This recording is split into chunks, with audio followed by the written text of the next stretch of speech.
The hospital was unusually quiet for a Friday evening.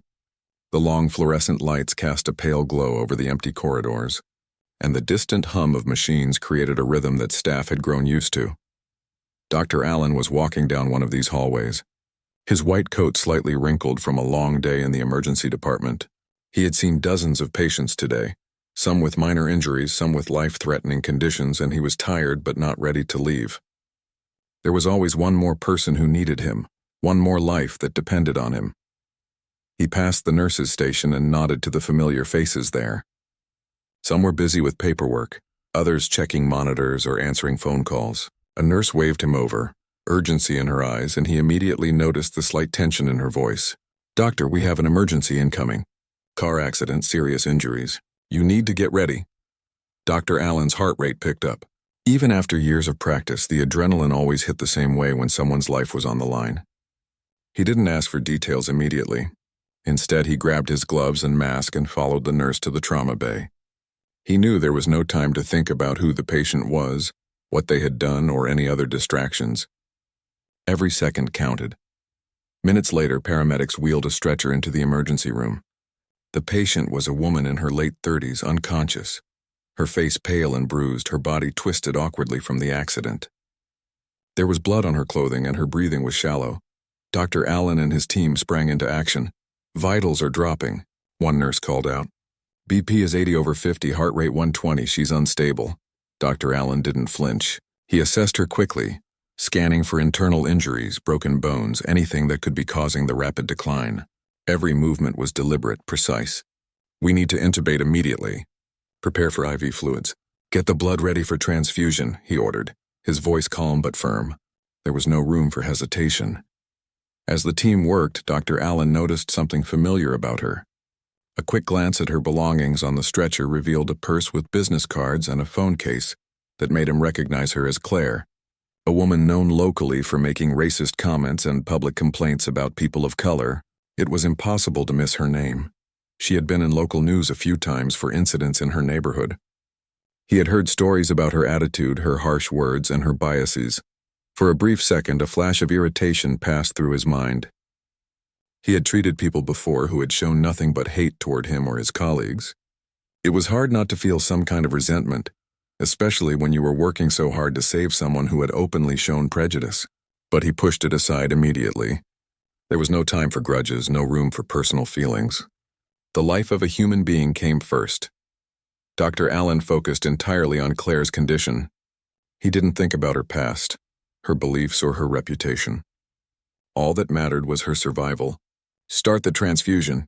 I need to know her oxygen levels constantly," he said. He checked her pupils, listened to her lungs, monitored her heartbeat. Each piece of information was crucial, and every delay could cost her life. Minutes turned into an hour as the team worked. Dr. Allen coordinated everything with precise timing, moving between the patient and the monitors, communicating clearly with nurses and assistants. The room was tense, every sound amplified. The beep of machines, the quick footsteps of staff, the soft hiss of the ventilator. No one spoke unnecessarily. There was too much at stake. He noted the severity of her internal injuries. There were signs of internal bleeding, and she had a fractured rib pressing against her lungs. Every step he took had to be careful yet fast. "Prep her for emergency surgery. We don't have time to wait," he instructed, already calculating the steps he would need to take in the operating room. While he gave orders, he caught a glimpse of the paramedic who had brought her in. "She's not responding well. We almost lost her on the way," the paramedic said, his voice tight with worry. Dr. Allen nodded, taking a deep breath. "I've got her. Focus on stabilization and let me know if anything changes. We move fast from here." He moved closer to Claire, checking her oxygen mask and adjusting her position to ensure proper airflow. Her face was bruised and swollen, one eye nearly closed from the impact. There were scratches across her arms and chest, probably from the seatbelt and the glass from the car window. It was hard to imagine the kind of crash that could leave someone like this in such a fragile state. Despite his focus, a part of him thought about the unfairness of life. Here was a woman who had openly judged people like him, yet she was lying on a stretcher, completely vulnerable, dependent on the skills and care of someone she had likely looked down upon. But he didn't dwell on it. There was no room for judgment in the middle of an emergency. He reminded himself why he became a doctor: to save lives regardless of the person's background, beliefs, or behavior. Finally, after the stabilization efforts, he signaled the team. "We're ready for surgery. Let's move." The stretcher was carefully wheeled toward the operating room, and the room buzzed with quiet efficiency. Everyone moved like a well-oiled machine, understanding the gravity of the situation. In the operating room, Dr. Allen scrubbed in, the familiar routine helping him focus. He reviewed the imaging scans quickly. The bleeding was internal and rapid: a ruptured spleen, a lacerated liver, fractured ribs pressing against the lungs. Each injury was life-threatening, but the combination made it more urgent. He knew every second in surgery counted. As the anesthesiologist prepared her for the procedure, Dr. Allen gave quick, clear instructions to his surgical team. Every movement was calculated, every decision backed by years of training and experience. He felt the weight of responsibility but didn't let it distract him. Claire's life was in his hands and he would not fail. While working, his mind wandered briefly, not to her racist beliefs but to the fragile nature of life itself. How quickly everything could change. How a single moment on the road could shatter a life. He had seen it countless times, but it never got easier. There was always a pulse of urgency, a quiet respect for the fragility of existence. The first incision was made. Dr. Allen worked with calm precision, coordinating with his assistants. The bleeding was severe, but he stayed focused, following every protocol, making split-second decisions. He knew the risks. One wrong move could cost her everything. Sweat beaded on his forehead, but his hands remained steady. The room was tense, the silence broken only by instructions, the hum of machines and the steady rhythm of breathing. Hours passed in what felt like minutes. Dr. Allen barely noticed the passage of time. The surgery was difficult, every step requiring intense concentration, yet he remained composed. He removed damaged tissue, sutured internal injuries, and monitored her vital signs carefully. He coordinated the team, making sure everything ran smoothly, giving small but critical instructions. Finally, after what felt like an eternity, he took a deep breath and signaled that the surgery was complete. Claire was stable, though still unconscious. She had survived the accident, and the bleeding was under control. Dr. Allen stepped back for a moment, allowing himself a small sigh of relief. Another life saved, another chance at recovery. Even as he cleaned up and prepared for the next steps in her recovery, he couldn't help but think about the paradox of the situation. Here was a woman who had likely never thought twice about people like him, who had openly expressed hatred toward his community, and yet he had done everything to save her life. It was a strange mix of satisfaction and quiet reflection, not satisfaction in revenge or justice, but in the simple truth that he had done his job, honorably and without bias. The night was far from over. Claire would need careful monitoring in the ICU, follow-up surgeries, and long-term care. But for now, she was alive. And that, Dr. Allen thought, was all that mattered. He looked at the monitors, checking her vitals one more time, and allowed himself a moment of quiet reflection. The world could be unfair and cruel, but inside that operating room, for that brief period, life had been preserved, and humanity had triumphed, at least in that small space. He stepped out of the operating room, exhausted but alert, ready for whatever came next. The hospital was still quiet, the fluorescent lights casting long shadows in the corridors. Nurses moved about their tasks, doctors discussed cases in hushed tones, and somewhere in the ICU, Claire rested, unaware of the life she had narrowly escaped. Dr. Allen washed his hands, removed his gloves, and took a moment to gather himself. Tomorrow, the media might report on the accident. People might talk about the driver, the car crash, the injuries, but the quiet truth, the unspoken story, was the one inside the operating room. A doctor had saved a life, not because of who the person was, but because it was the right thing to do. And in that truth, he found both purpose and solace. The operating room felt even more intense as the second phase of the procedure began. Dr. Allen scrubbed in again, his mind entirely focused on Claire's condition. The first surgery had stabilized her enough to prevent immediate death, but her injuries were still severe. Internal bleeding, fractured ribs, and trauma to vital organs required careful attention. Every movement, every decision mattered. He glanced at the team around him. Nurses, anesthesiologists, and assistants all fully aware of the stakes. "Keep her oxygen stable," he instructed, his voice calm but firm. "I need her blood pressure steady. Monitor every drop of fluid we give her." They nodded without hesitation. In moments like this, words mattered, but actions mattered even more. Dr. Allen examined her closely. Her skin was pale, almost gray in places, and bruises had begun spreading across her torso. It was a silent testament to the force of the accident. He had seen patients in worse condition, but this one required everything he had. There was no room for mistakes. He had to stay focused, steady, and calm, despite the weight pressing on his shoulders. As he began working on her abdomen, carefully suturing the damaged tissue, he couldn't help but notice the quiet hum of the machines around him. Each beep, each tone was a small pulse of life, reminding him that the fight was far from over. His hands moved with precision, almost automatically, but his mind remained alert, calculating, anticipating. He had to think several steps ahead, predicting how her body might react, what complications could arise, and what interventions were needed immediately. The anesthesiologist spoke up. "Blood pressure is dropping slightly. I'm increasing the fluids." Dr. Allen nodded without looking up. "Good, keep her steady. Watch her heart rate. I don't want any surprises." Every instruction was precise, leaving no room for confusion. He trusted his team, but ultimately he carried the responsibility. Time seemed to stretch as the surgery continued. It was hard to tell how long he had been at it. Minutes and hours blended together. Sweat had begun forming on his forehead, dripping slightly, but he ignored it. There was no time to feel discomfort, no time to step back. Every patient demanded everything from a doctor in moments like this. Claire's life depended on it. He paused for a second to assess the progress. The internal bleeding had slowed, but there were still dangerous areas he needed to address. A tear in her liver required careful suturing, or it could reopen and threaten her life again. He adjusted his position, working delicately yet swiftly, hands steady despite the adrenaline coursing through his body. During a brief lull, he caught himself thinking about her outside the operating room. Claire, the woman who had made disparaging remarks about people like him, who had openly expressed bias in public spaces. A small part of him remembered the stories he had heard. But in the next moment, he dismissed the thought entirely. In that room, she was not Claire the racist. She was Claire the patient, fragile and dependent on his expertise. Personal feelings had no place here. His team worked in harmony, moving like an orchestra performing a complex symphony. One nurse handed instruments with perfect timing. Another monitored the vital signs and alerted him to any changes.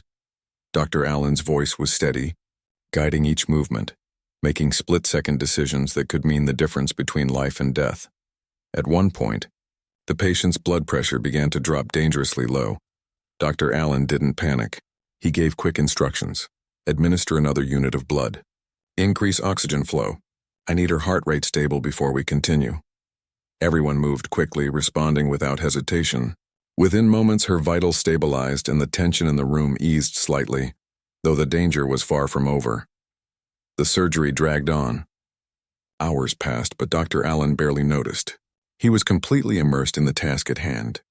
Every incision, every stitch, every adjustment of an instrument was done with meticulous care. He thought about nothing but her survival. Outside the operating room, the world continued as usual, but inside, time had its own rhythm, dictated by life and death. At one point, he encountered a complication. A small artery had been damaged and was causing additional bleeding. Without hesitation, he called for clamps and sutures, carefully controlling the flow while working quickly. The team responded immediately, passing tools, administering medications, and monitoring her vital signs. Dr. Allen's focus was unwavering. One wrong move could undo hours of work, and he knew it. As the surgery progressed, he noticed something remarkable about the human body. Despite the trauma, despite the severe injuries, her body was responding.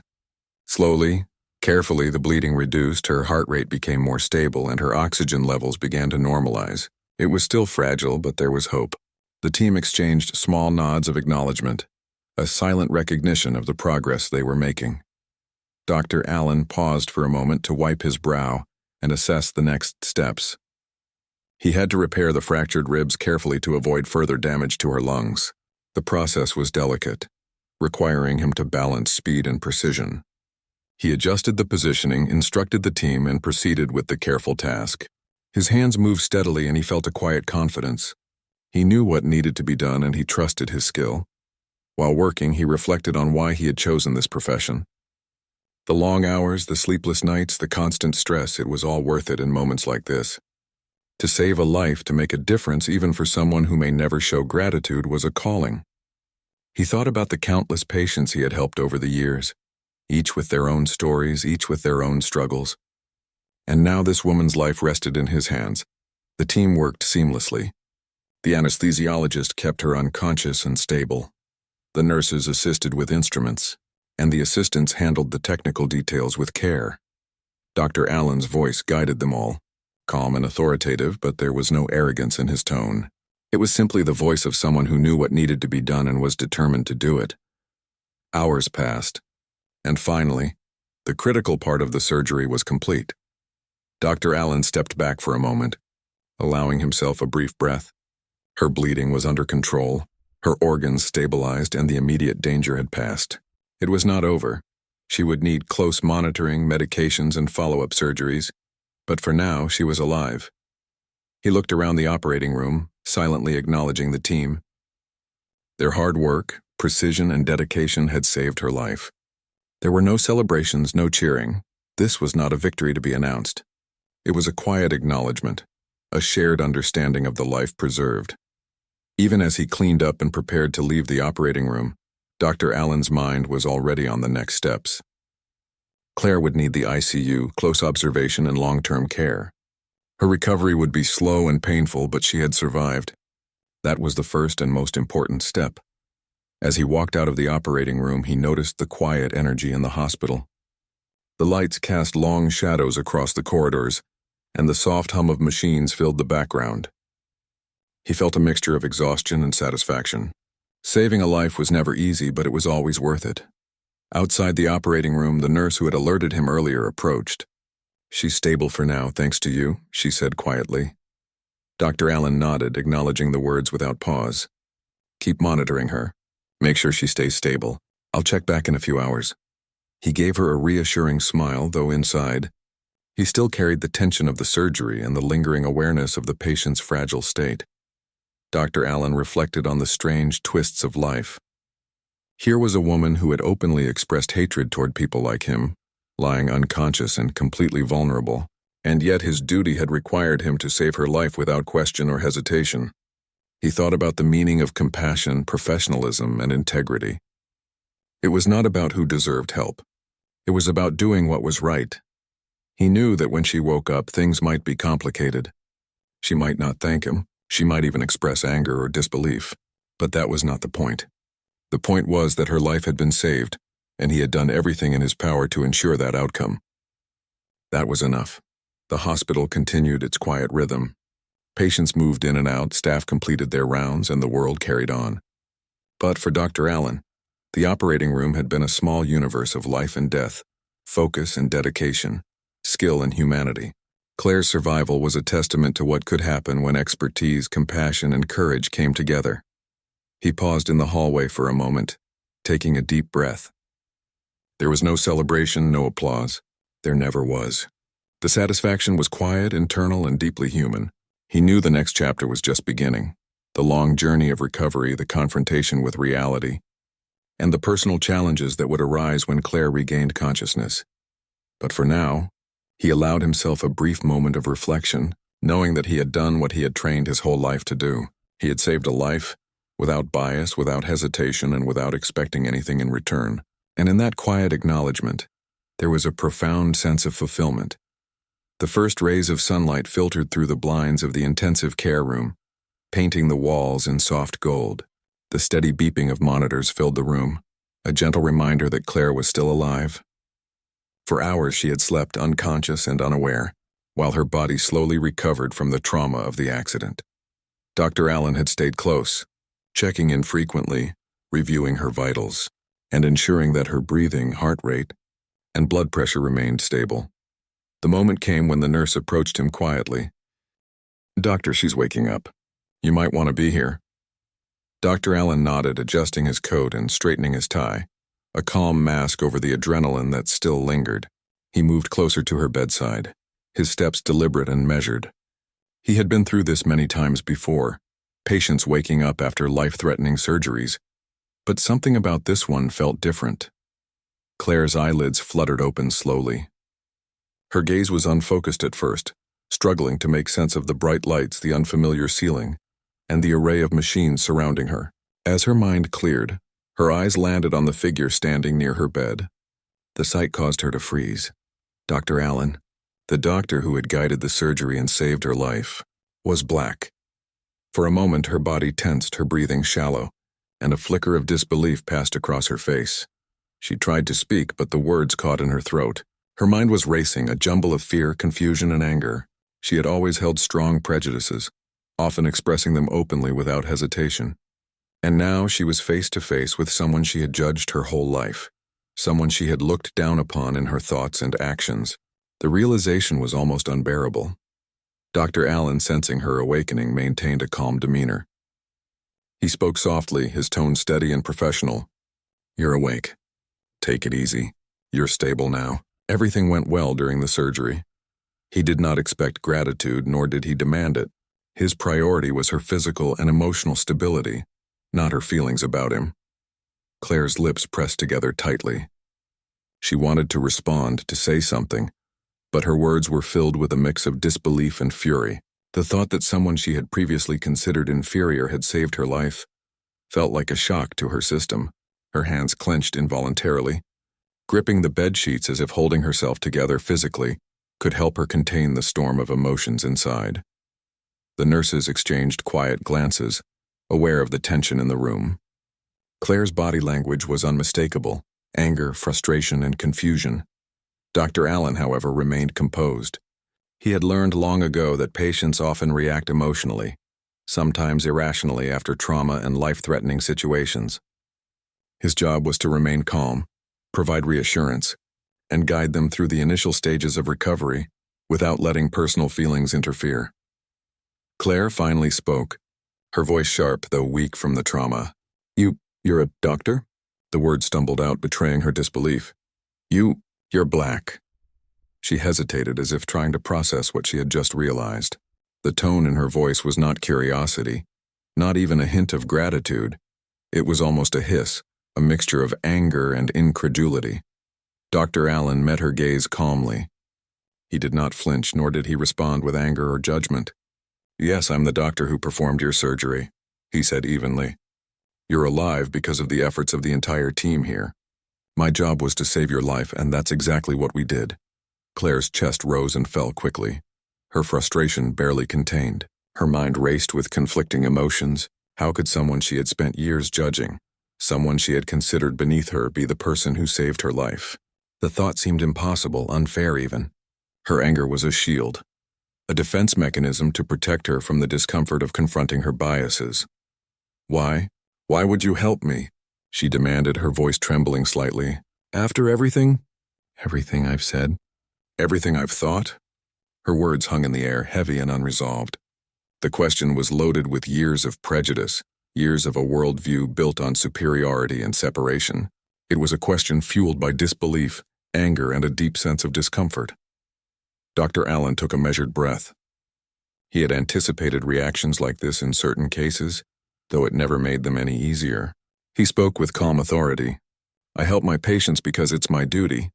My personal feelings or anyone's past opinions about me do not affect my responsibility to save a life. You were injured. You needed care. That is all that mattered."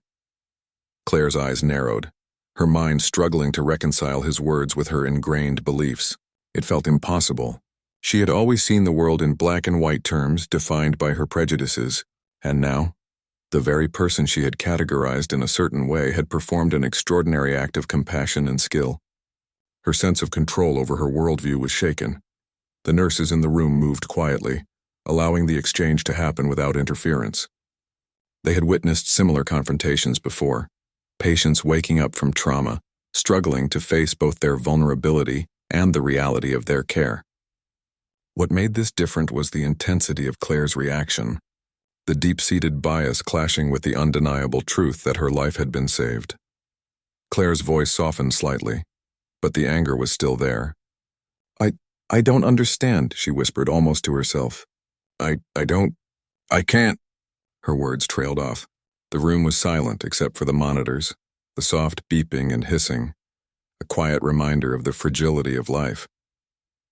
Dr. Allen remained composed, waiting patiently. He knew that confrontation and understanding often came in stages. Some patients reacted with anger first, and only later did reflection and growth begin. He had learned the importance of giving them space while maintaining a calm and professional presence. "You may not understand right now," he said gently. "You may feel angry or confused. That's okay. It doesn't change what happened. You were seriously injured and you survived. That is the fact we must focus on. Your feelings can come later. Your health comes first." Claire's body trembled slightly, whether from lingering trauma, anger, or the mixture of both. It was hard to tell. She looked away for a moment, staring at the ceiling, trying to sort through the storm inside her mind. It was uncomfortable, unsettling, and she hated it. But she also felt an undeniable truth creeping in. The life she had almost lost had been preserved by someone she had never imagined she would rely on. I didn't think someone like you," she began, struggling to form words that didn't exist in her prejudiced vocabulary. She stopped abruptly, frustration flashing across her face. She wanted to lash out, to find blame, to push away the reality she could not accept. But deep down she knew that no amount of anger could erase the fact that she was alive. Dr. Allen noticed her struggle but did not interrupt. He understood that emotional reactions were complex, especially in moments like this. People often wrestled with feelings that were unfamiliar and uncomfortable. His role was not to dictate how she should feel, but to provide stability, both medically and emotionally, as she navigated the aftermath of trauma. Hours passed as Claire slowly became more aware of her surroundings. The initial anger and disbelief gave way to quiet reflection, though she did not yet recognize it as such. She observed the nurses moving around the room, the careful monitoring of her vitals, the quiet professionalism of the team. And everywhere there was Dr. Allen, calm, composed, unwavering in his commitment to her care. She could not deny it. Her survival had depended entirely on him. Every action he had taken, every decision he had made, every ounce of skill and focus had been dedicated to keeping her alive. And yet she felt conflicted. Gratitude, resentment, disbelief, they all swirled together in a confusing, uncomfortable mix. At one point she tried again, her voice quieter this time. Why would you help me when I've been mean to people like you?" Her words were hesitant, unsure, tinged with shame she did not fully recognize yet. Dr. Allen looked at her with steady eyes. "Because it's the right thing to do. That's what it means to be a doctor, to care for someone in need without judgment. Your words, your past actions, they do not change my responsibility to save a life." Claire stared at him, struggling to accept the truth. It felt foreign, even impossible, but she could not escape the reality. Her life had been spared by someone she had judged harshly for years. She felt powerless against the truth, and her anger had nowhere to go. She turned her head slightly, avoiding his gaze for a moment, trying to gather herself. The room was quiet, save for the steady beep of the monitors, a rhythm that mirrored her gradually stabilizing heart. For the first time, she began to consider the possibility that she had been wrong in ways she had never admitted, even to herself. Dr. Allen did not push her. He simply waited, allowing her the time and space to process. He knew that understanding and change often came slowly, and that the first step was survival, the realization that she had been saved fully and completely by someone she had never expected. By the time the afternoon sun had fully lit the room, Claire remained quiet, her anger simmering beneath the surface, but with a faint, reluctant recognition of the truth. She had survived. And Dr. Allen, without expectation or judgment, had ensured it. In that quiet tension, a new dynamic had begun, a confrontation between past prejudice and present reality. Claire's journey of understanding was only beginning, and Dr. Allen remained a steady presence, a living example of professionalism, compassion, and humanity. For now, survival had come first. The next steps, reflection, growth, and the possibility of change, would come later. Claire's days in the hospital moved slowly. She had been stable for a few days now, but every moment brought new challenges. Pain was still constant, the memory of the accident sharp in her mind, and the reality of her dependence on others pressing heavily on her. She had always considered herself strong, independent, and in control. Yet here she was, lying in a hospital bed, unable to do even the simplest things without help. Dr. Allen checked on her regularly. Every time he entered the room, she felt a mix of emotions that she could not name. There was anger, certainly, a bitter taste in her mouth at the idea that he had saved her. There was disbelief, the sense that the universe was somehow mocking her by putting someone she had judged harshly in a position of authority over her life. And yet there was a faint, reluctant acknowledgement deep down, almost like a flicker of truth she could not yet face. One afternoon, he came in as usual, reviewing her charts quietly. "Your vitals are stable," he said calmly. "You're healing well considering the trauma." Claire turned her head slowly, her eyes narrowing. "Why are you here so often?" she asked. Her voice was a mix of irritation and curiosity, her tone sharper than she intended. Dr. Allen glanced at her, maintaining his steady gaze. "Because it's my responsibility," he said simply. "I check on all my patients, especially those who have undergone major surgeries. It's important to make sure recovery is going smoothly." She huffed, turning away slightly, trying to hide her vulnerability. I don't understand," she muttered. "I don't understand why you would care about me at all.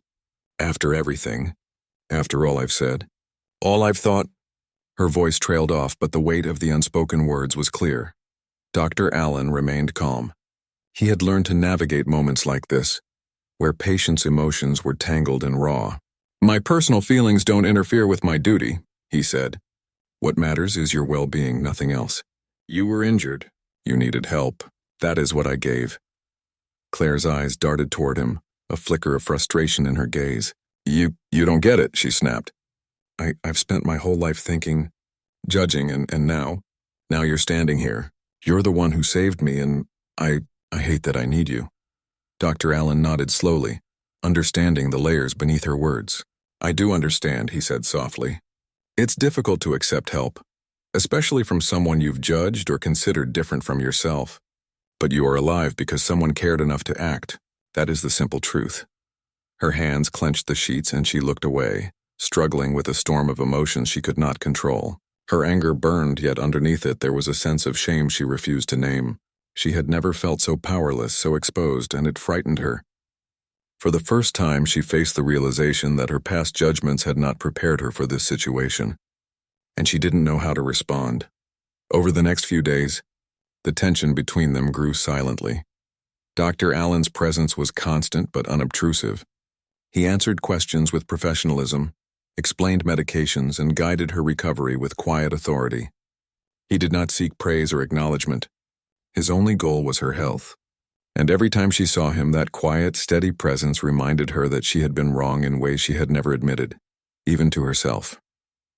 One morning, as he checked her vitals, Claire spoke up, her voice softer this time but still edged with frustration. "Do you ever get tired? Tired of people judging you? Tired of dealing with hatred?" Dr. Allen paused for a moment. He could see the curiosity hidden beneath her words, the faint crack in her armor. "Yes," he said honestly. "It's exhausting sometimes. But my work isn't about me. It's about the people I help. Hatred, prejudice, frustration, those are things I cannot control in others. I can only control how I respond, how I act, and whether I do what is right." Claire looked at him, her anger warring with a growing, uncomfortable sense of respect. She had never encountered anyone like him before, someone who could face hostility, judgment, and prejudice and still remain calm, professional, and committed to doing what was right. It unsettled her, but it also made her wonder, in a way she did not yet want to admit, whether her own beliefs had been shallow, misguided, or unfair. The next few days brought small, quiet moments of reflection for Claire. She observed Dr. Allen as he moved through the hospital, checking on patients of all ages, races, and backgrounds. He treated each person with the same calm professionalism, the same unwavering dedication. She noticed the way his team responded to him, with respect and trust. She noticed the patience he showed, even when faced with difficult or rude patients. And slowly, almost imperceptibly, She began to question her assumptions about people, skill, and humanity. One afternoon she asked, almost hesitantly, Do you ever feel like people will never change, like, no matter what you do, they will still judge you? Dr. Allen considered her question for a moment, then nodded. Sometimes, he said, but my goal isn't to make everyone change their beliefs. My goal is to do what is right, to act with integrity and to help where I can. Change may come slowly, or it may not come at all. That is beyond my control. What I can control is my action, my effort, and my commitment. Claire listened quietly. She wanted to argue, to push back, to say that the world was unfair, that she had been right in some ways, but she couldn't. She felt an unfamiliar weight pressing on her, a sense that her worldview might be flawed. She turned her head, staring at the ceiling, processing for the first time that she had relied on someone she had judged for her very survival. As the days passed, her anger began to soften, though not entirely. It remained like a simmering ember, present but controlled, overshadowed by a reluctant recognition of the truth. She observed Dr. Allen closely, noting his unwavering calm, the way he treated everyone with the same respect and dedication. It was a stark contrast to her own assumptions and expectations, and it forced her to confront her biases in ways she had never imagined. One afternoon, while Dr. Allen adjusted her IV line, she finally spoke with a hint of curiosity rather than anger. Why do you do it? Why care so much? Even for people who think badly of you. He smiled faintly, not in arrogance but in calm understanding. Because it's the right thing to do, he said simply. Because every life matters regardless of what someone has thought or said. Because we all deserve a chance, even if we don't always recognize it ourselves. And because someone once did the same for me, even when I was judged unfairly. Claire stared at him, her mind spinning. She wanted to argue, to reject his philosophy, to protect herself from the discomfort of facing her mistakes. But deep down she knew there was truth in his words. She had never considered the world from this perspective, where actions mattered more than prejudice, where compassion outweighed judgment. Over the next few days, she tried to avoid the conversation, burying herself in her recovery, but she found herself watching him when he entered the room, noticing his quiet efficiency, his patient guidance, and the respect he commanded without ever demanding it. She couldn't deny the impact he had, not just on her survival, but on her perception of what it meant to care, to act, and to see beyond surface judgments. One evening, as the sun set outside the hospital window, painting the room in shades of orange and gold, Claire finally spoke again, her voice quieter and more reflective. I don't know if I could ever do what you do, she admitted. Stay calm, help, even when people hate you. Dr. Allen looked at her calmly. It's not about doing what I do. It's about doing what is right. Anyone can act with compassion and integrity if they choose to. It takes practice, patience, and sometimes courage, but it's possible for everyone in their own way. Claire turned her gaze away, silently absorbing the weight of his words. She felt a strange mixture of shame and admiration, anger and awe. For the first time she realized that her anger at him, at the world, and at herself was not helping her. It was holding her back from seeing the truth. He had saved her life, and he had done so without expectation, judgment, or prejudice. That night, as she lay in her hospital bed, Claire thought about everything that had happened. The accident, the surgeries, the pain, and most of all, the quiet, unwavering presence of Dr. Allen. She could not erase the feelings of anger entirely, but she began to understand that her prejudices were not a shield. They were a limitation, a barrier to seeing the humanity in others. She realized slowly and uncomfortably that the man who had saved her life had also saved her from remaining trapped in her own narrow views. His actions spoke louder than any words, and she could not ignore the truth that he had acted with integrity, professionalism, and compassion when it mattered most. The confrontation was far from over.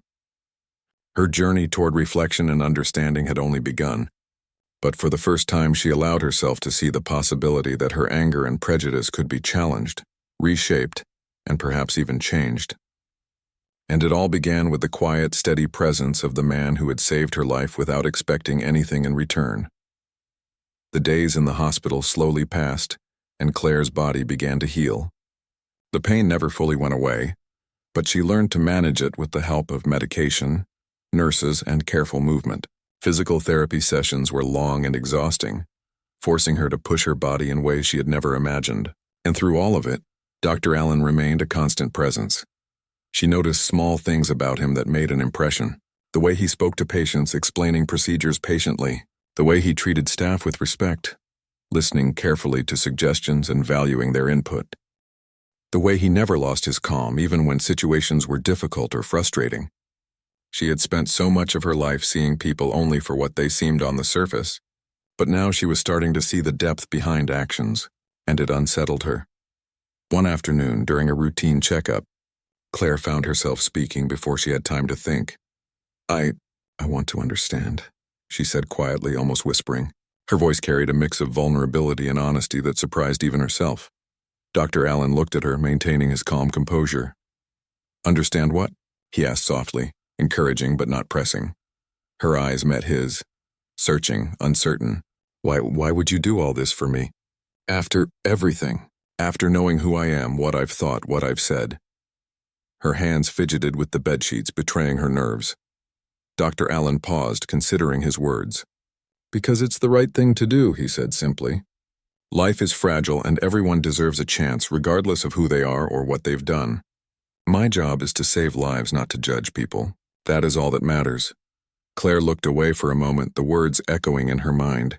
It was not easy to hear. It forced her to confront the parts of herself she had long ignored. The prejudices she had clung to as if they were truths rather than beliefs she had learned.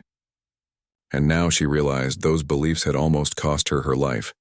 The next few days brought more reflection. Claire spent quiet hours in her room, thinking about the accident, the surgery, and the person who had saved her.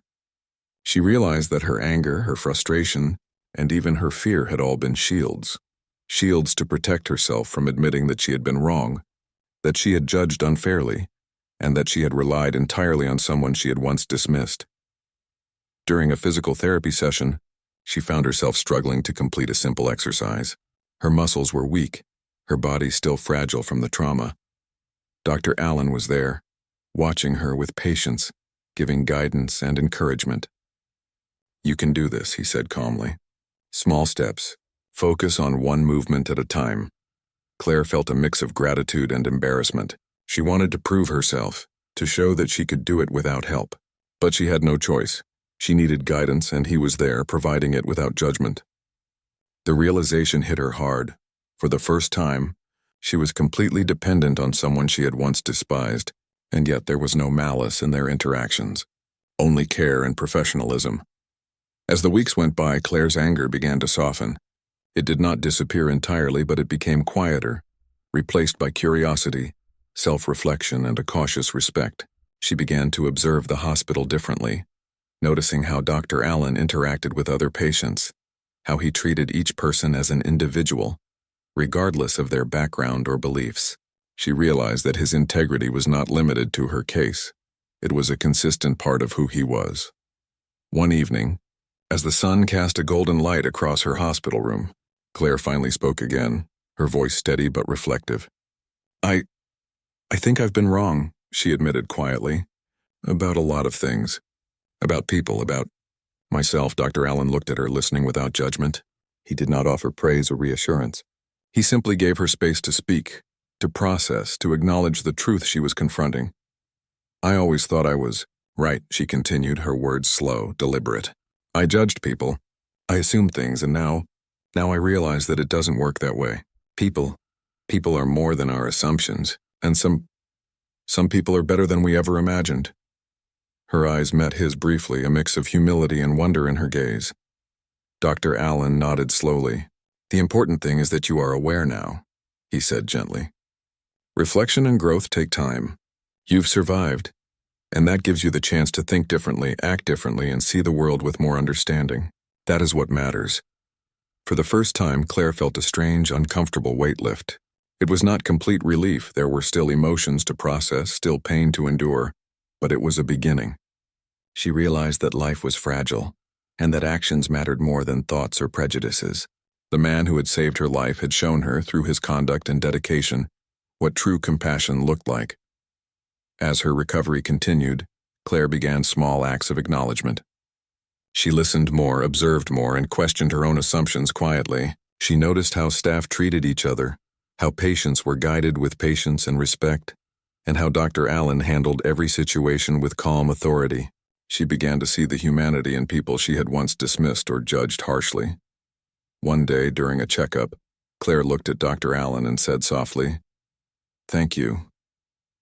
I can't say I understand everything yet, but thank you for saving my life, and for showing me something I didn't want to see before." Dr. Allen met her gaze calmly, his expression neutral but kind. "You don't have to fully understand right now," he said. "Awareness is the first step. Everything else will come with time. What matters is that you are alive and have the chance to move forward." Claire nodded, feeling a mixture of gratitude, humility, and reflection. For the first time, she realized that survival was not just about her body, but also about what she could learn from the experience. The accident, the surgery, and Dr. Allen's presence had forced her to confront her beliefs, her biases, and her understanding of humanity. And she knew that her life moving forward would be shaped by this realization. In the following weeks, Claire's physical health improved steadily. She gained strength, learned to walk again, and gradually became more independent. But it was not just her body that healed. Her mind, her perceptions, and her understanding of people also grew stronger. She began to approach others with caution, yes, but also with curiosity and openness. The anger and prejudice that had once defined her interactions slowly faded, replaced by a willingness to see beyond appearances and assumptions. Dr. Allen continued to check on her, guiding her recovery with the same calm professionalism. He never demanded acknowledgement, never sought gratitude beyond what was natural, and in his quiet dedication, Claire saw a model of integrity she could not ignore. His actions had spoken louder than any lecture or advice ever could. Finally, the day came when Claire was ready to leave the hospital. She packed her belongings, her body still weak but her spirit stronger. As she prepared to leave, she turned to Dr. Allen, her voice steady and sincere. "I don't know if I can ever fully explain how I feel," she said, "but I want you to know, I see now. I understand more than I did before. And thank you for everything." Dr. Allen nodded, a quiet smile on his face. "Take care of yourself," he said simply. "Keep focusing on recovery and remember what you've learned. That is all anyone can do for you now." Claire left the hospital with a mixture of relief and reflection. She knew that her journey was far from over, not just in terms of physical recovery, but in terms of understanding, growth, and confronting the prejudices she had long carried.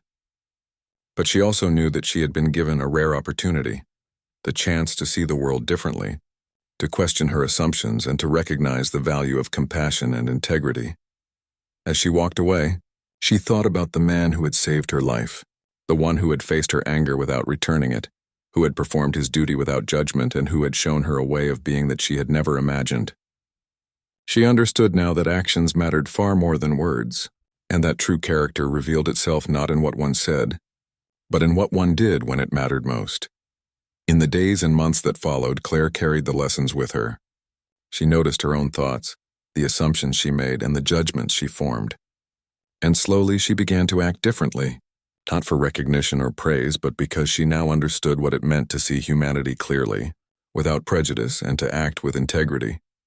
The memory of the accident, the surgeries, and the long hours in the hospital never left her, but it became a source of reflection rather than fear.